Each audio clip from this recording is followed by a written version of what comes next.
You know, it was really interesting. We looked at the precinct by precinct results in 47 with Roger and West Riddle and Cruz and Newhurst, and where most of them lined up.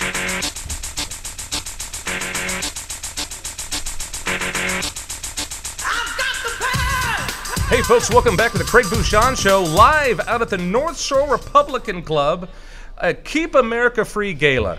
And no, it's not a Tea Party event. You think when you keep America free, you're thinking, wait, it's got to be Tea Party. No, it's a Republican event out here in Lago, Vista. It's a beautiful part of the hill country. Lake Travis is out here. It's just a great place to be. And for those of you who have never been out to Texas, if you ever come, you want to check out this part of the state. It is absolutely gorgeous. And it's been a very successful event. About 250 people here and 13 candidates, all different types of offices. We've had several of them, at least 7 of them on the show so far. And what I like about that, there's 13, and that's lucky 13 because it's like the 13 colonies. You know, I don't know why anyone's ever said it's unlucky 13. It's like the 13 colonies. That's the greatest thing ever, right? Well, right now I have somebody next to me that's been on the show before. He has already won a race. And now he's back in the race again because, you know, just like anything else in this country, you just can't win once and stay forever. You got to reapply for the job. And that's State Rep Paul Workman, District 47. How are you? I'm doing great, Craig. Thanks for having me on the show. Absolutely. So what'd you think of the event? This was really cool, wasn't it? Yeah. You know, we go to lots of events, and sometimes there's 20 people, sometimes there's 50 people, but it's not very often when we get to go and there's 250 people at an event. So it was really great. We had a great time speaking to them. And they say location, location, location. Well, this is not the easiest place to find. No, it's not. I mean, you need to have MapQuest or you need to have smoke signals sent out to make sure you're going to the right place. But the bottom line is, this shows how motivated people are. People are motivated within the Republican/Conservative Party to get something done come November. I think that's exactly right. And I think from what I'm hearing as I travel around is that people can't wait until early voting starts so they can run straight to the polls and vote. They are so excited about trying to boot Obama out of office that they want to get out there first thing. Well, we'll talk a little bit about local politics, but obviously right now this is this is the year. It's the year number 4, the Obama administration. I mean, I got stickers here. Look at this, folks. We got rope and chains. We got no jobs. I mean, we got some pretty unique push cards and propaganda out here, you know, because people are really fed up with what's happened over the last now almost 4 years. But there's a big national conventions. Both of them, the Democrat and Republican, just ended. And what are your thoughts? Are you excited about what's going on?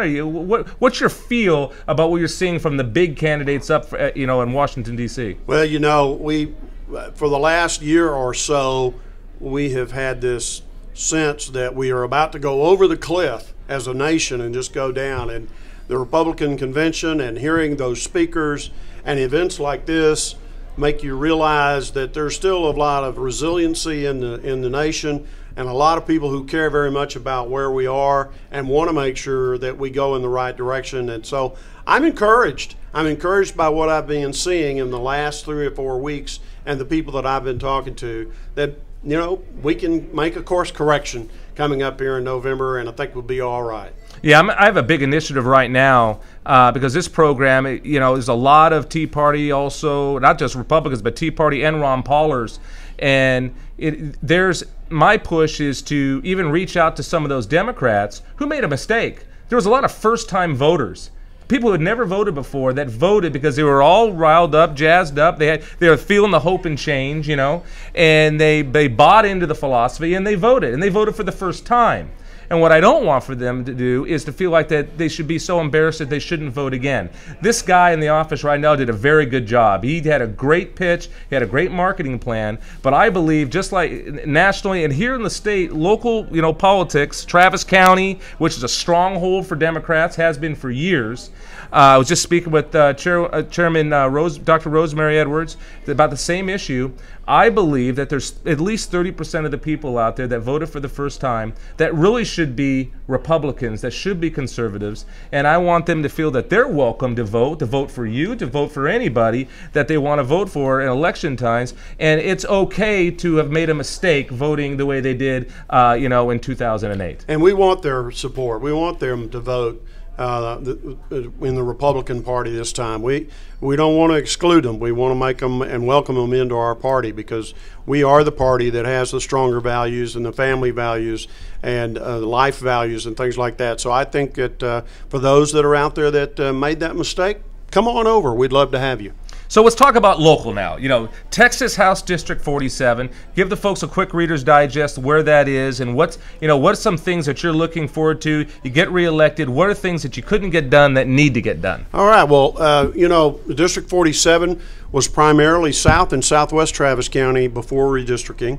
And in redistricting, we now have pretty much the western half of Travis County. So we've got half of the geographic area, but only 20%, 1/6 of the population. The other 5 are all in the eastern side, all bunched up in the more metropolitan areas. So District 47 is a more rural district than it was before.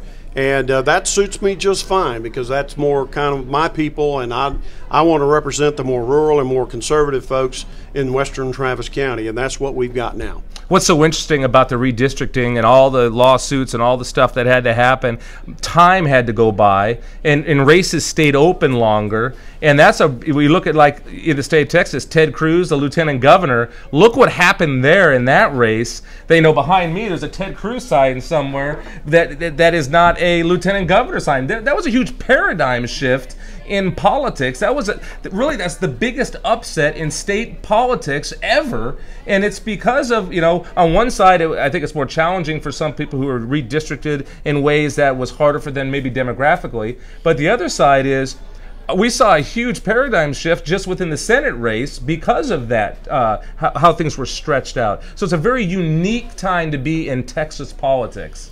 It's an amazing time. It really is. And the interesting thing about what you point out is that we had Ted Cruz that won, that the conventional wisdom is that the Tea Party put him in there.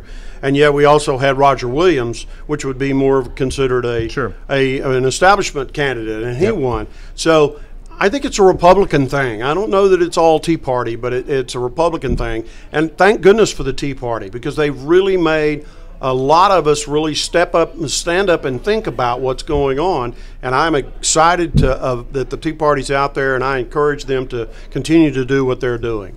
Well, you know what?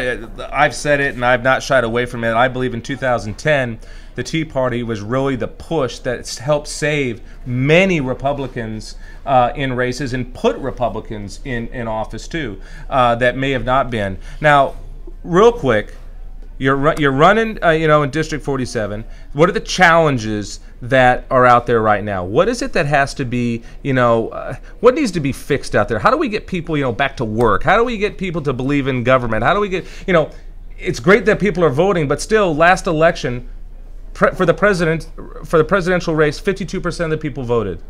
Local races, sometimes only 3% vote. What could we do to get people to really want to show up? What's the responsibility that we have? And obviously in media, my job is to do this, to bring people up front and say, look, pay attention. Pay attention to what's going on. Politically, what can leaders do to help get more people to show up to the polls? Well, I think one of the things that we must do is we must have integrity in political office. And when we have the unfortunate situations that we've had around the nation, it really paints a horrible light on politicians in general and makes people believe that we're all crooked, which we're not, and that my vote doesn't count. And I think that if we can have integrity in our politicians and we can encourage people to vote, particularly the young folks that need to know that their vote does count. And we need to point out those elections that are won by very small margins and say, you know what, look here. If these people, if these 12 people or these 20 people or these 200 people hadn't have voted, then it would have gone a different way. So I think it's important for us to do that. Well, there you have it, folks. I mean, Paul Workman said it best right then. Especially, there's the 18 to 29-year-old vote. Okay, that's that Y generation. The bottom line is, ladies and gentlemen, no matter what your age, if you're 18 to 29 years old, guess what? Your vote matters as much as if your grandfather voted in 20 elections. It's the same thing. It's the same amount of time it's the same power of the same vote. One person, one vote.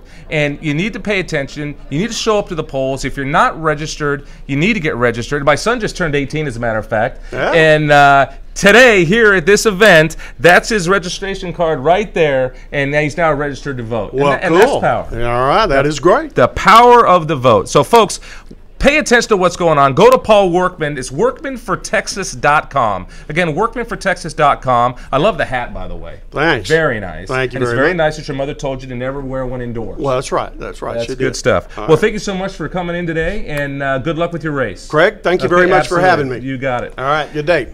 Just check it out, folks. Again, this is Craig Bushon on BeFirstInMedia.com, also CraigBushonShow.com.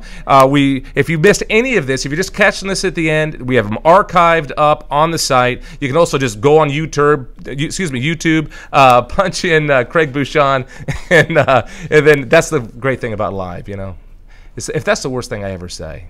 No 8-second bleeps, by the way. So we did a great job there, too. But go to CraigBushonShow.com or BeFirstInMedia.com. Check it all out. Make sure you share it with all your friends. And we'll be back more later with more people, more interviews from the North Shore Republican Club Keep America Free Gala event down in Lago, Vista, Texas. Thank you so much, and God bless.